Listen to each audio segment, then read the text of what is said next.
Cristo dice, tengo mucho más que decirles. Mucho más que decirles. Cuando el Espíritu Santo viene, Él te va a dar, Él va a tomar de lo mío, va a tomar del Padre, va a tomar del Hijo. Todo lo que es mío, todo lo que es del Padre es mío, y todo lo que es mío, Él se lo va a dar a ustedes. Por eso es bueno que viene el Espíritu Santo. Estaba pensando en el camino a la iglesia esta mañana, vino la canción, el corito. Yo quiero más y más de Cristo. ¿Lo conocen? Yo quiero más de su poder, ¿verdad? Yo quiero más de su presencia, yo quiero más y más de Él. Y entendemos lo que queremos decir con la canción.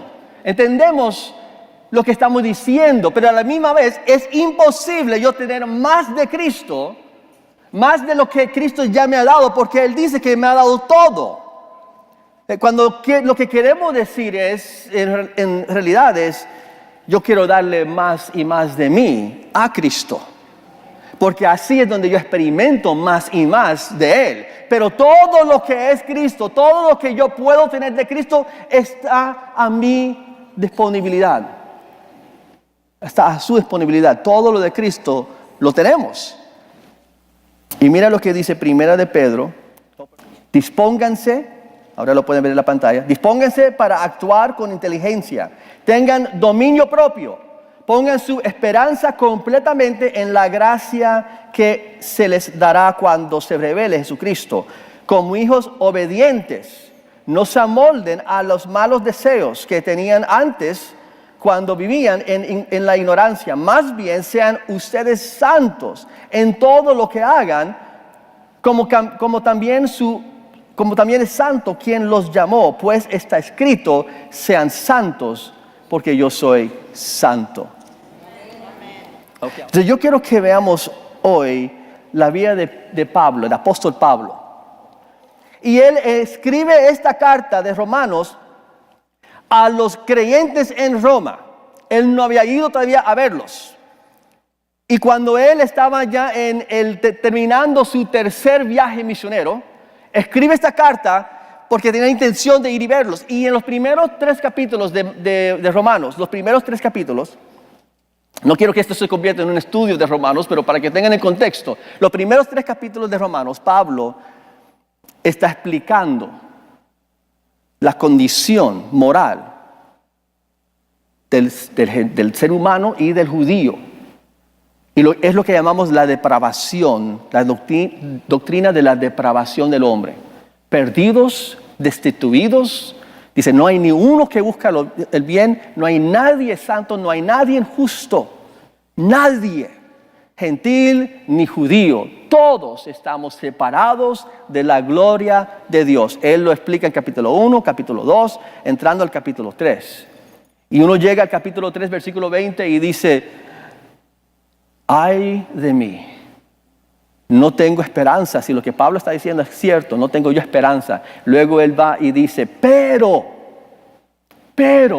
se ha manifestado, se ha revelado una justicia, un perdón, una justificación, una santidad que podemos tener, pero no proviene de nosotros, proviene del Padre, proviene de Dios. No es nosotros tratando de alcanzar a Dios, tratando de ser justos y santos delante de Dios. Es la santidad que Dios provee por nosotros, proviene de Él. Y el capítulo 4 y el capítulo 5, Él está explicando esta justicia, que es por fe. Y Él habla de Abraham, el padre de los judíos. Y dice, Él fue justificado por fe. No por la ley, no por obras, pero porque Él creyó la palabra, la promesa de Dios. Y entonces llega al capítulo 6. Y en el capítulo 6 Él dice, bueno, ya que les expliqué que estamos todos perdidos, pero también ahora les expliqué que aunque estamos perdidos y separados de Dios, Cristo murió por nosotros para perdonarnos por su amor y por gracia, que es algo que no es merecido, no hay que ganarlo. Y entonces personas escuchando este mensaje comenzaron a deducir que bueno, si es por gracia y no tengo que hacer nada para obtenerlo, aún siendo pecador, Él me perdona, entonces Él me va a seguir perdonando y puedo seguir viviendo en pecado. Y por eso Pablo comienza, vamos a leer, y entonces todo lo que ustedes pueden ver o identificar, quiero que lo subrayan, pero vamos aquí, ¿qué diremos entonces?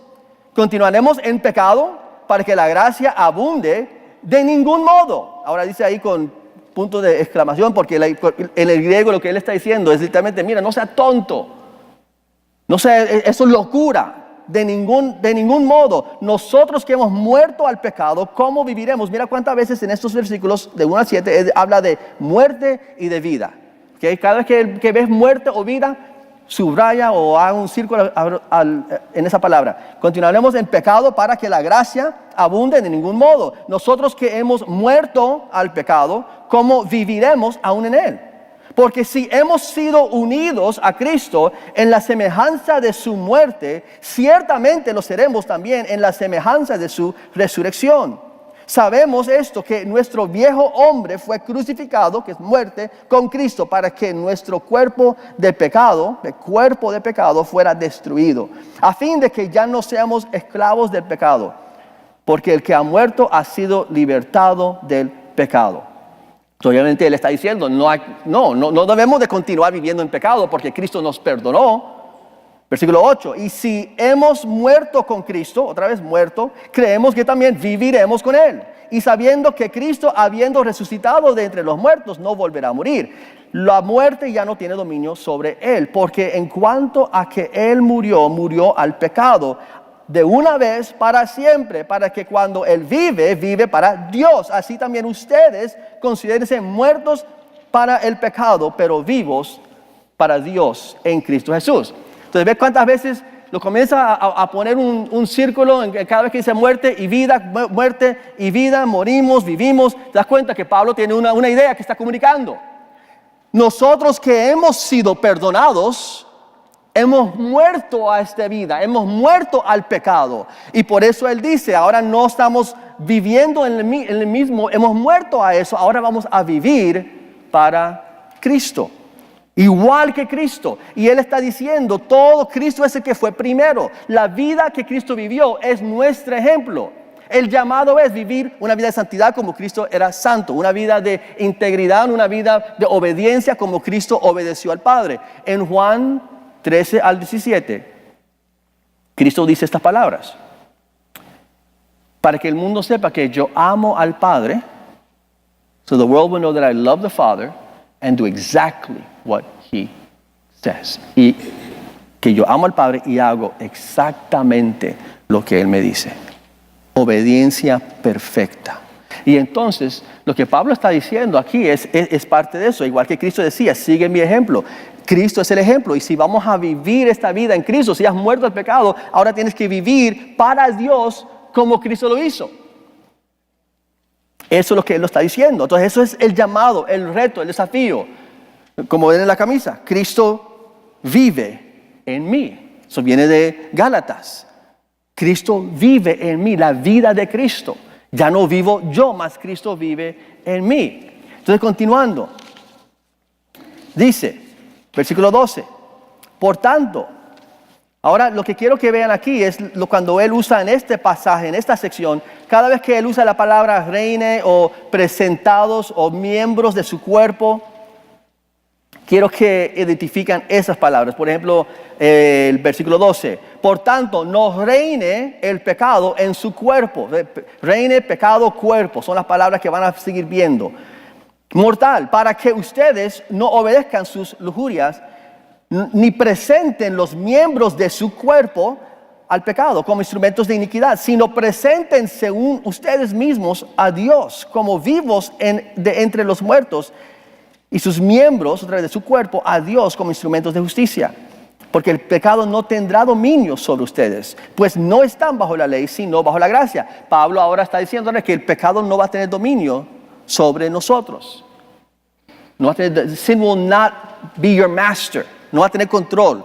Pero, otra vez, él está diciendo, esto es lo que debemos nosotros vivir. Pero gracias a Dios que aunque ustedes, versículo 17, eran esclavos del pecado, eran, past tense, pasado, se hicieron obedientes de corazón a aquella forma de doctrina a la que fueron entregados. Y habiendo sido libertados del pecado, ustedes se han hecho siervos de Dios. Eso es todo past tense, pasado. Porque de la manera que ustedes presentaron sus miembros como esclavos a la impureza y la iniquidad, para iniquidad así ahora presenten sus miembros como esclavos a la justicia para, aquí viene esta palabra, santificación. Porque cuando ustedes eran esclavos del pecado, eran libres en cuanto a la justicia. Pero ¿qué fruto tienen ustedes ahora? Versículo 22. Pero ahora, habiendo sido libertados del pecado y hechos siervos de Dios, tienen por su fruto, la santificación y como resultado, vida eterna. Eso es el ejemplo, eso es el llamado. Eso es el llamado que Pablo recibió y que ahora él está a través de Romanos comunicando a nosotros. Que el llamado es vivir esta vida no dominado por el pecado, no obedeciendo el pecado, no ofreciendo los miembros de nuestro cuerpo al pecado. Él dice, ofrece los miembros de su cuerpo a Dios, a Cristo. Otra vez, si vamos a leer esto y ver, bueno, entonces, y hacer preguntas, entonces nos preguntamos. Si vamos a meditar sobre la palabra, entonces, ¿cómo ofrezco los miembros de mi cuerpo? ¿Miembros de mi cuerpo qué son? Mis manos, mis brazos, mis piernas, mis ojos, mis oídos. Si yo voy a ofrecerlos a Dios y no solamente leerlo y continuar, pero lo voy a convertir en una oración, bueno, dice la palabra de Dios, todo lo que toque sus manos, trabaja, hazlo para la gloria de Dios y hazlo con todo tus ganas, con todo tu esfuerzo. Y entonces yo digo, bueno, Señor, hoy lo que mis manos van a tocar, the work of my hands, la obra de mis manos hoy, sea en mi oficina, sea en la escuela, sea con mis hijos, sea con mi esposa, lo que sea que mis manos van a tocar, Señor, yo lo quiero primero hacer con excelencia porque lo estoy haciendo para ti. Y quiero que las cosas que mis manos están tocando también sean cosas santas, son cosas justas, cosas que te agradan a ti. Y bueno, si mis pies dirigen mi camino y se refiere a dónde voy caminando, entonces, Señor, te ofrezco los miembros, mis piernas, porque yo quiero caminar en el camino de justicia. Quiero que tu palabra sea una lámpara a mis pies y guiarme a través de tu palabra. Te doy mis piernas, Señor, hoy para que yo camino en tu camino. Te doy mis ojos, Padre. Dice Salmo 101, para no poner nada vulgar, nada impuro delante de mis ojos. Entonces comienzo el día diciendo, Señor, te ofrezco los miembros, mis ojos, para que hoy yo no vaya a poner nada delante de mis ojos, mi mirada, enfocar mi mirada, meditar a través de mis ojos en algo que no te agrada a ti. Y más bien, Señor, permítame ver a través de tus ojos. Permítame a ver el mundo, a la gente, a través de como tú los ves. Señor, te doy mis oídos para que todo lo que en ellos entre. Y si hay algo que entre que no te agrade, si hay algo que entra que no es del Espíritu de Dios, que yo como tú puedo reconocerlo. Cuando Pedro te habló y tú le dijiste, detrás de mí, Satanás, Señor, deme tus oídos.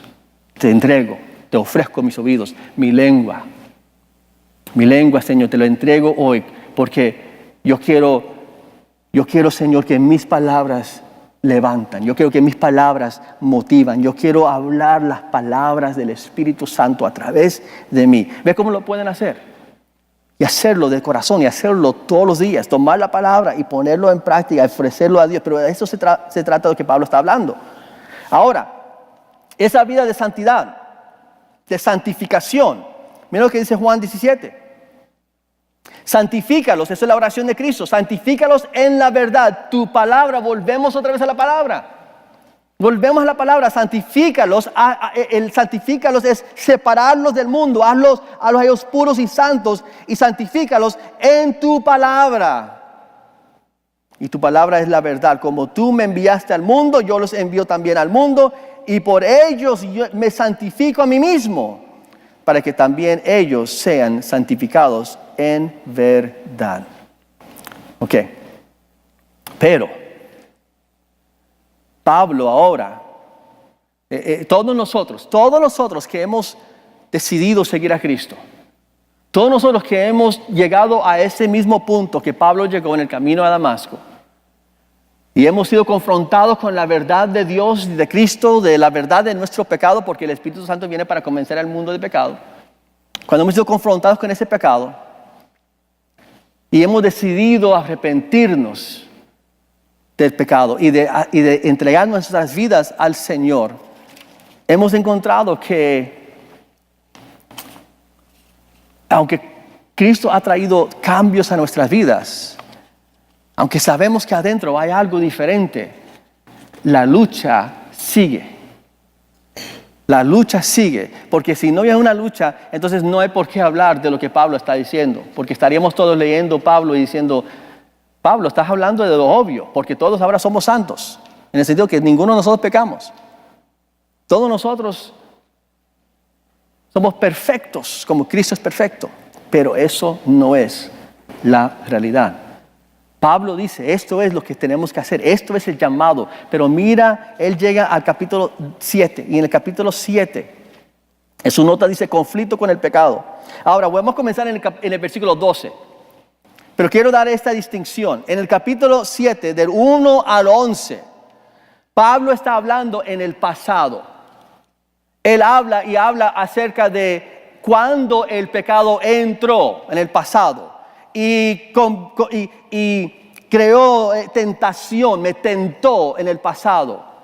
Y yo morí en el pasado. Pero cuando llega al versículo 12 y 13, comienza a hablar del presente. Y eso es lo que a nosotros nos hace tomar atención. Entonces, lo que quiero que vean en este capítulo es cada vez que él menciona en estos versículos la ley o los mandamientos, o cuando él se refiere a sí mismo como yo, mi personal. Mira el versículo 12. Así que la ley, ahí lo primero, la ley es santa y el mandamiento, otra vez, mandamiento, ley, la misma cosa, es santo, justo y bueno. Entonces, lo que es bueno vino a ser causa de muerte para mí. De ningún modo.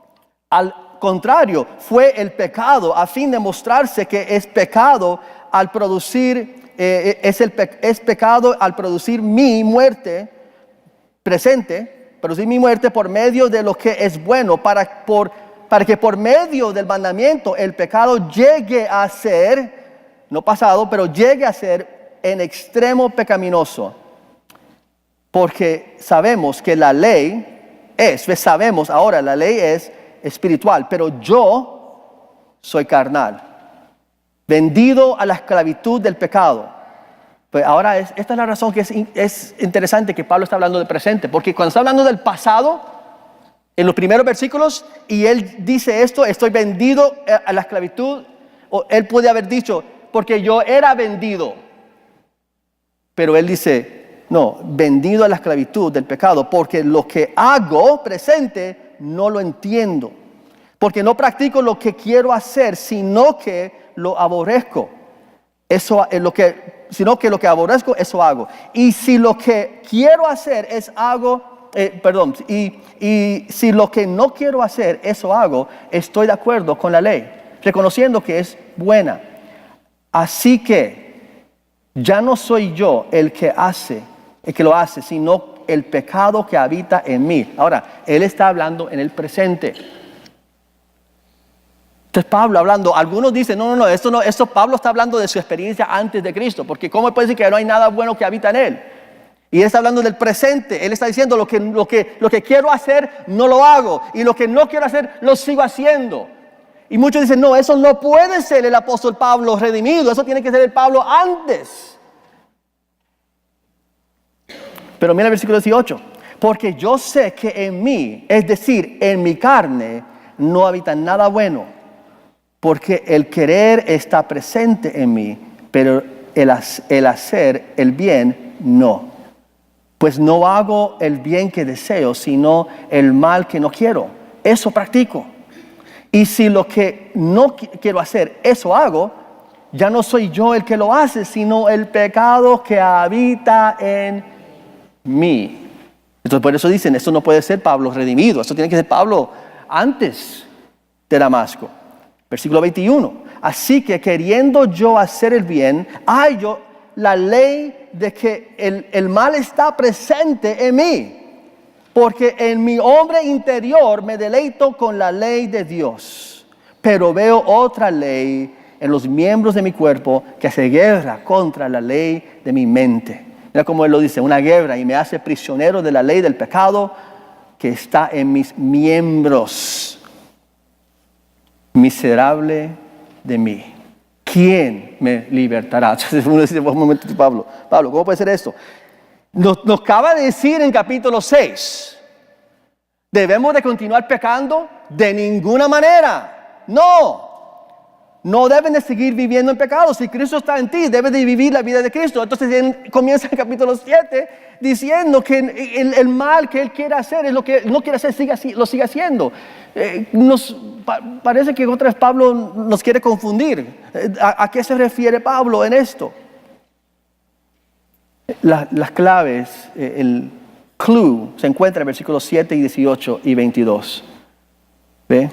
Así que, versículo 17, así que ya no soy yo el que lo hace, sino el pecado que habita en mí. Porque yo sé que en mí, es decir, en mi carne, no habita nada bueno. Porque el querer está presente en mí, pero el hacer el bien no. Versículo 22, porque el hombre interior me deleito con la ley de Dios, pero hay otra ley en los miembros de mi cuerpo. Mira lo que dice Tesalonicenses, que Dios mismo, el Dios de paz, los santifique, que Él te santifique por completo y conserve todo su ser, espíritu, alma y cuerpo. Ser, espíritu, alma y cuerpo, los tres santificados, irreprochable para la venida de nuestro Señor Jesucristo. El que los llama es fiel y así lo hará. Y mira lo que dice en Efesios 3 al 16 o 3:16. Le pido que por medio del Espíritu, con el poder que procede de sus gloriosas riquezas, los fortalezca a ustedes en lo íntimo de su ser. Nosotros creemos que nosotros, el ser humano, creado en la imagen y semejanza de Dios, Dios lo formó con un cuerpo, alma y un espíritu. Los tres son diferentes, pero los tres componen quién nos somos. ¿Por qué Dios nos formó así? Porque nos formó en su imagen y semejanza. Y Dios es 3 en 1. Y de la misma forma nos creó a nosotros 3 en 1. Y cuando Adán y Eva pecaron, lo que murió instantáneamente, lo que fue separado de Dios, fue el espíritu del hombre. Y entonces la carne o el cuerpo o el alma, las emociones, era lo que ahora dirige, impulsa y motiva a las personas que no tienen a Cristo en su corazón. Pero cuando reciben a Cristo, el Espíritu vuelve a nacer. El Espíritu de nosotros, lo que nace. Mira, yo recibí a Cristo y hubo un cambio en mi vida. Yo volví a vivir o comencé a vivir de verdad por primera vez, y muchos han experimentado lo mismo. Saben que cuando Cristo entró a su vida hubo un despertar, un renacer. Pero cuando te miraste en el espejo, te veías la misma persona con las mismas canas o lo que era, físicamente todo era igual. Pero a un cambio había sucedido adentro, ¿verdad? No está Jorge Gómez aquí, porque iba a decir, si cuando Jorge se convirtió no tenía de pronto un cabello lleno de pelo. Lo puede ver esta semana en internet y reírse. Pero mira, yo tengo a Cristo, mi espíritu está vivo, tengo vida eterna. Pero este cuerpo mortal, estos miembros míos, mis ojos, ya no pueden hacer lo que antes hacían. Mis piernas no pueden hacer lo que antes hacían. Mi cuerpo se está muriendo. Físicamente se está muriendo. Y lo que Pablo está diciendo es, mira, cuando yo vine a Cristo, mi espíritu nació de nuevo. Pero este cuerpo que yo tengo todavía puede ser tentado. Todavía puede ser engañado. Todavía puede caer. Todavía puede ofrecerse al mundo y a las cosas del mundo y al pecado. No, ahora donde antes el que no tenía a Cristo no podía ofrecerse a Dios, porque solamente a través del el renacido puede hacer eso. Pero nosotros, habiendo sido renacidos en Cristo, todavía podemos ofrecernos. Por eso Él dice, ya ustedes Porque Él no dice, ustedes que se ofrecen al pecado, obviamente no son cristianos. No son verdaderamente nacidos de nuevo. Él no dice eso. Dice, ustedes antes se ofrecían al mundo. Los miembros de su cuerpo antes los ofrecían al mundo y al pecado. Ahora ofrézcanlos a Dios. No siguen. Le está diciendo porque Él sabe que somos capaces de descuidarnos. Y por eso Él está diciendo eso, no su cuerpo. Y eso sabe que a veces nos ayuda a nosotros a entender por qué lucho todavía con el pecado, por qué lucho con la tentación. Si Cristo vive en mi espíritu es porque todavía tienes un carne, todavía tienes un cuerpo que es débil.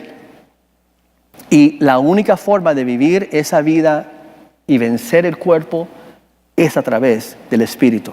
Mira lo que dice Romanos 8. Ahora vamos a cambiar y terminar con Romanos 8.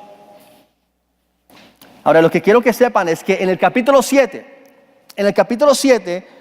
Pablo menciona la palabra yo 49 veces.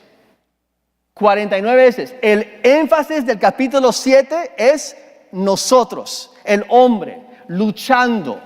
Lo que yo quiero, lo que yo trato de hacer, lo que yo tengo eso, yo. Él usa el Espíritu Santo una sola vez. Y menciona la ley de Dios o los mandamientos 23 veces. Cuando entra a Romanos 8, Él solamente usa yo 2 veces. De 49 a 2 veces. Él usa el Espíritu Santo donde antes lo usó una vez. Ahora lo usa 23 veces. Donde antes mencionó la ley de Dios 23 veces, ahora lo menciona solamente 5 veces. ¿Ve? Capítulo 7, la lucha que Pablo está mencionando es la lucha de tratando en nuestras fuerzas. Pero en capítulo 8 él dice no, ahora viene el Espíritu Santo. ¿Quieres vivir esa vida de capítulo 6? ¿Quieres vivir esa vida libre del pecado en victoria? Capítulo 8. Porque él termina diciendo, miserable, ¿quién me va a salvar? ¿Quién me va a salvar de este cuerpo, contra el cuerpo de muerte? Gracias a Dios por Jesucristo, Señor nuestro. Versículo 1 del capítulo 8. Por tanto, ahora no hay condenación para los que están en Cristo Jesús. Los que andan conforme a la carne, los que no andan conforme a la carne, sino conforme al Espíritu. Porque la ley del Espíritu es vida en Cristo Jesús. Te ha libertado de la ley del pecado y de la muerte. Mira cómo él sigue hablando, versículo 4. Pero para que el requisito de la ley se cumpliera en nosotros, que no andamos conforme a la carne, sino conforme al Espíritu. Porque los que viven conforme a la carne ponen la mente en las cosas de la carne, pero los que viven conforme al Espíritu, en las cosas del Espíritu. Ahora la palabra ahí conforme o que viven, algunas veces se traduce los que son dirigidos, los que son gobernados por el Espíritu. El que es dirigido o gobernado por la carne va a cumplir, a hacer las cosas de la carne, pero si te sometes, si te rindes, si permites que el Espíritu Santo gobierna, dirige sus pasos, va a tener la mente del Espíritu, los deseos del Espíritu. En la última página dice, Espíritu es vida y paz. La mente puesta en la carne es enemiga de Dios porque no se sujeta a la ley de Dios, pues ni siquiera puede hacerlo. Los que están en la carne no pueden agradar a Dios. Sin embargo, ustedes no están en la carne, sino en el Espíritu, si en verdad el Espíritu de Dios habita en ustedes. Pero si alguien no tiene el Espíritu de Dios, de Cristo, el tal no es de Él. Y si Cristo está en ustedes, aunque mira, el cuerpo está muerto a causa del pecado, sin embargo el Espíritu está vivo a causa de la justicia. Si vivimos, eso es la lucha de venir y entregarnos diariamente y decir, Espíritu de Dios, vivifícame, Espíritu de Dios, deme poder, Espíritu de Dios. Y dice esto de la misma manera, también el Espíritu nos ayuda, otra vez, el Espíritu nos ayuda en nuestra debilidad. No sabemos orar como deberíamos. Mira, algunos de ustedes están pensando, yo no sé cómo orar, hablan tanto de orar en la iglesia, yo no sé cómo orar. Aquí dice el Espíritu mismo intercede por nosotros con gemidos indecibles. Y aquel que escudriña los corazones sabe cuál es el sentir del Espíritu, porque Él intercede por los santos conforme a la voluntad de Dios. ¿Quieres aprender cómo orar?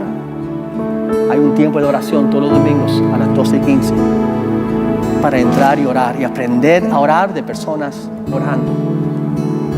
Mucho del reino de Dios es imitación. ¿Quieres saber y conocer la palabra de Dios? Tenemos clases los domingos a las 11 de la mañana. Tenemos Familia Misión, donde hablamos y compartimos y oramos y nos apoyamos. ¿Quieres dejar de sentirse solo en este camino? De dejar de sentirse que estás todo solo en esta vida cristiana. Tienes que tomar el primer paso. Como yo dije, yo no tengo que decirle, Señor, yo quiero más de Cristo, porque tengo todo lo que yo necesito. Lo que necesito es darme más a Él. Y entonces necesitas la presencia de Dios, lo tienes. Necesitas el amor de Dios, lo tienes. Necesitas la paz del Espíritu Santo, lo tienes. Lo que tienes que hacer es caminar y entrar en eso. Padre Santo, nosotros nos declaramos, tú eres fiel siempre, siempre, siempre. Siempre has sido fiel. Aleluya. Gloria a Dios. Amén. Padre, eso es una ofrenda de alabanza con nuestras manos, expresando lo que sentimos en el corazón y pidiendo, Padre, el Espíritu Santo en nosotros para tomar y dar vida a nuestro espíritu y ser guiados por tu Espíritu y tu palabra, porque eso es lo que el Espíritu va a usar, tu palabra, para darnos victoria sobre la carne y sobre este mundo. Y lo pedimos, Padre, en gran manera. No pedimos una poca porción del Espíritu Santo, pedimos toda la plenitud de Cristo, la persona del Espíritu Santo en nuestras vidas. Haga cosas milagrosas y grandes, Padre, en nuestras vidas. Que seamos firmes y viviendo esa vida santa en conducta, en hecho y en palabra. Y que, Padre, oh Señor, que veamos el mover de tu Espíritu